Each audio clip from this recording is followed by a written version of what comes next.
ನಮಸ್ಕಾರ, welcome to VSK Karnataka recipes. ಇವತ್ತಿನ ವಿಡಿಯೋದಲ್ಲಿ ನಾನು ಒಂದು ಇಮ್ಯುನಿಟಿ ಬೂಸ್ಟರ್ ಅಂತಲೇ ಹೇಳ್ಬೋದು. ಇದು ಚಳಿಗಾಲಕ್ಕೆ ನೆಗಡಿ, ಕೆಮ್ಮು ಮತ್ತು ಶೀತದಿಂದ ನಮ್ಮನ್ನು ಕಾಪಾಡುತ್ತದೆ. ಅಂತಹ ಒಂದು ಒಳ್ಳೆಯ ಸಾಂಬಾರನ್ನು ನಾನು ಇವತ್ತು ನಿಮಗೆ ತಿಳಿಸಿಕೊಡ್ತಾ ಇದ್ದೇನೆ. ಬನ್ನಿ ಈಗ ವಿಡಿಯೋವನ್ನು ಸ್ಟಾರ್ಟ್ ಮಾಡೋಣ.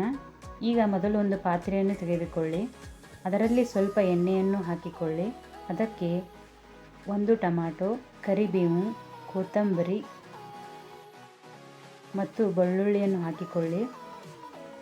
ಈಗ ಜೀರಿಗೆ ಮತ್ತು ಕರಿಮೆಣಸು ಕಾಳನ್ನು ಹಾಕಿಕೊಳ್ಳಿ. ಇದನ್ನು ನೀವು ಹೆಚ್ಚಿನ ಪ್ರಮಾಣದಲ್ಲಿ ಮಾಡುತ್ತಿದ್ದರೆ ಸ್ವಲ್ಪ ಹೆಚ್ಚಿಗೆ ಪ್ರಮಾಣವನ್ನು ಮಾಡಿಕೊಳ್ಳಿ. ಇದರಲ್ಲಿ ಸ್ವಲ್ಪ ಒಣ ಕೊಬ್ಬರಿಯನ್ನು ನೀವು ಹಾಕಿಕೊಳ್ಳಿ. ಇದನ್ನು ಈಗ ರುಬ್ಬಿಕೊಳ್ಳಿ. ಇದರಲ್ಲಿ ನಾನು ಹಸಿ ಶುಂಠಿಯನ್ನು ಸಹಿತ ಹಾಕಿಕೊಂಡಿದ್ದೇನೆ. ಈಗ ಒಂದು ಪಾತ್ರೆಯನ್ನು ತೆಗೆದುಕೊಳ್ಳಿ. ಅದರಲ್ಲಿ 2 ಸ್ಪೂನ್ ಎಣ್ಣೆಯನ್ನು ಹಾಕಿಕೊಳ್ಳಿ. ಈಗ ಇದರಲ್ಲಿ ಮೊದಲಿಗೆ ಸಾಸಿವೆ ಹಾಕಿಕೊಳ್ಳಿ. ನಂತರ ಅರ್ಧ ಸ್ಪೂನ್ ಜೀರಿಗೆ. ಈಗ ಇದು ಚೆನ್ನಾಗಿ ಕಾಯ್ದ ನಂತರ ಬೆಳ್ಳುಳ್ಳಿಯನ್ನು ಹಾಕಿಕೊಳ್ಳಿ.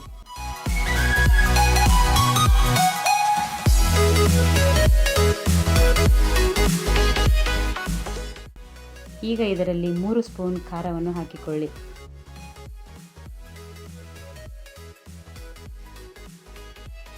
ನಂತರ ಇದಕ್ಕೆ 2 ಗ್ಲಾಸ್ನಷ್ಟು ನೀರನ್ನು ಹಾಕಿಕೊಳ್ಳಿ.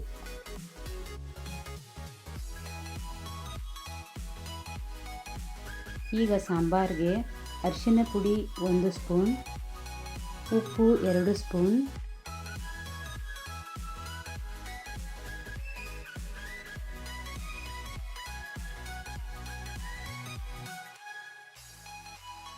ಧನಿಯಾ powder 2 spoon, garam masala 1 spoon, ನಂತರ ಕರಿಬೇವು ಮತ್ತು ಸ್ವಲ್ಪ ಕೊತ್ತಂಬರಿಯನ್ನು ಹಾಕಿಕೊಳ್ಳಿ. ಇದನ್ನು ಚೆನ್ನಾಗಿ ಕುದಿಸಿಕೊಳ್ಳಬೇಕು.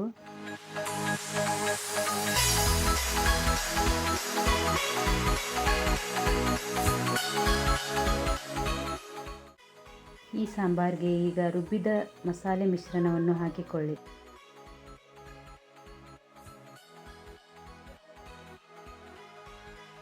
ನಂತರ ಮತ್ತೊಮ್ಮೆ ಇದನ್ನು ಚೆನ್ನಾಗಿ ಕುದಿಸಿಕೊಳ್ಳಬೇಕು.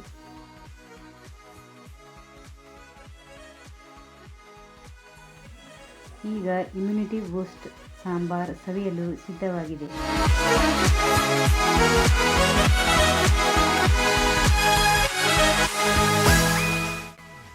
ಈ ರೆಸಿಪಿ ನಿಮಗೆ ಇಷ್ಟ ಆದರೆ ಲೈಕ್ ಮಾಡಿ, ಕಮೆಂಟ್ ಮಾಡಿ, ಶೇರ್ ಮಾಡಿ ಮತ್ತು ಮರೆಯದೆ ಸಬ್ಸ್ಕ್ರೈಬ್ ಮಾಡಿ.